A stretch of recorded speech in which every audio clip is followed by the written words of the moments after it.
What's up, guys? This is George Foreman III. I'm really excited today because I get to talk to Shemi Ojeleye. He's been gracious enough to spend some time with us talking about his career, his mentors, his family unit, and why it was so important to his success, in addition to why giving back is so important to him. Thank you for joining us. I'll just provide a little context as to how important it is for you to spend time like this.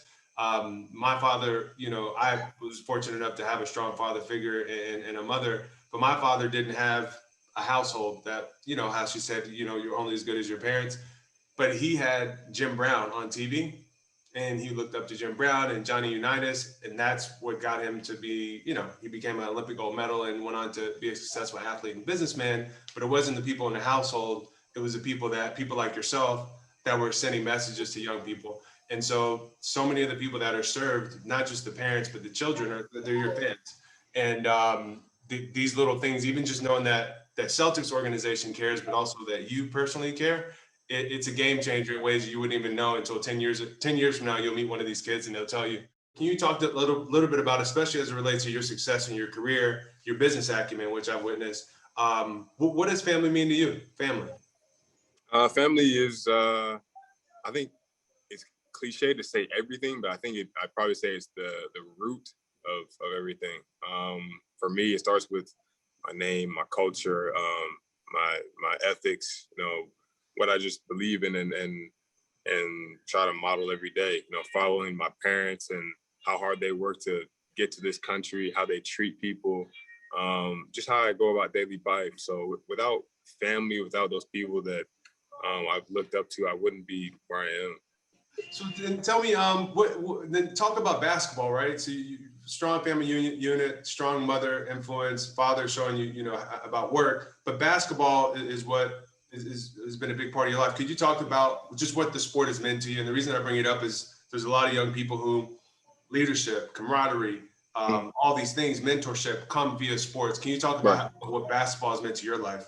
It was number one about enjoying being with other people, enjoying having teammates, enjoying the relationship with them. So that's, communicating with them on the court, hanging out, winning together, losing together. And it teaches you about life in an environment where you're competing. And in that environment, it either brings out the best in you, and then some people brings out the worst. But regardless of that, it brings out a pure version of yourself. And I think it's something that no matter what sport it is, if you're competing with someone, you're gonna learn a lot about them and a lot about yourself.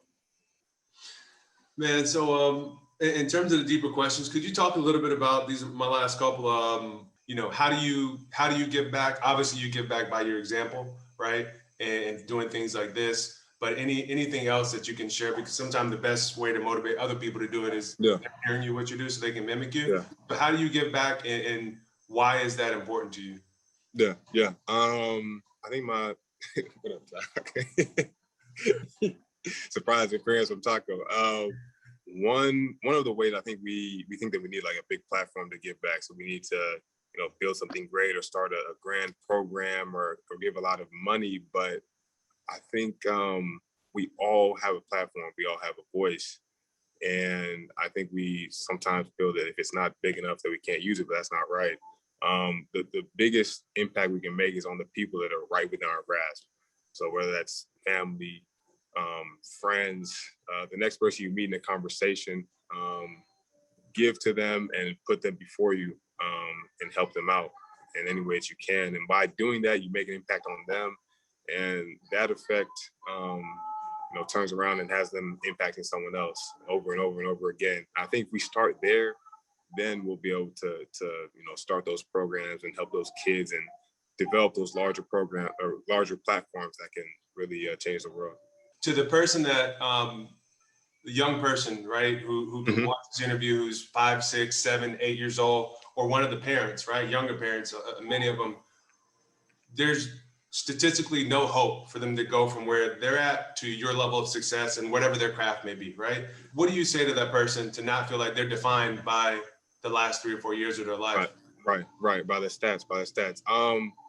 One, I would tell them that every single person that's made it, and I know this from experience because I've made it this far. Like no one ever thinks you're gonna make it. when I was their age, no one thought I'd be here. Those doubts, those days when you don't feel like you're gonna make it at adversity is just a bump in the road. But know that the best thing you can do for yourself is believe in yourself, that you can do it, that dream, that passion you have is put in your heart for a reason. And there will be a couple people that will come across your path to help you out and to lift you up and get you there. Well, lastly, just anything, what do you love about Boston, or any last words that you would have for the Celtics fans who are watching this interview right now? And I'll stay out of your hair, man. Thank you.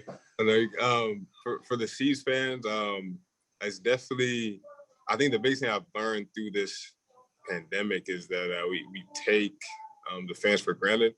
Playing most of this year without fans opened my eyes to the energy that is lacking in there because they're gone. So fans, we appreciate y'all. It's nothing like having y'all packed in TD Garden, and hopefully we get to see y'all back in there packed out very soon.